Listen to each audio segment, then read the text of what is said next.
Guys আজকে সরস্বতী পুজো।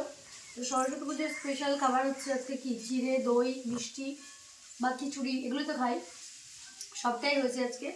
চিড়ে দই দিয়ে খাচ্ছি আমি, যদি আমার ফার্স্ট টাইম, সত্যি বলতে আমি এগুলো খাই না, প্রথম দিন আছে। বডিভার হাতে একবার মাখা খেয়েছিলাম, আমার খুব ভালো লেগেছিল, আর আজকে নিজে একটু খাচ্ছি। আর খিচুড়িও হয়েছে, যদিও খিচুড়ি টিচুড়ি আমি এখন খাবো না, আমি শুধু এটাই খাচ্ছি।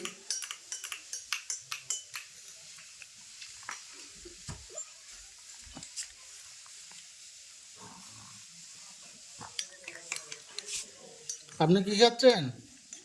তুমি কি দেখেছো পেছনে জুতোগুলো এনে রেখে দিয়েছে? হ্যাঁ, এই মেয়েকে নিয়ে আমি পাগলা হয়ে গেলাম।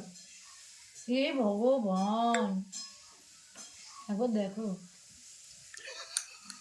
দেখাও।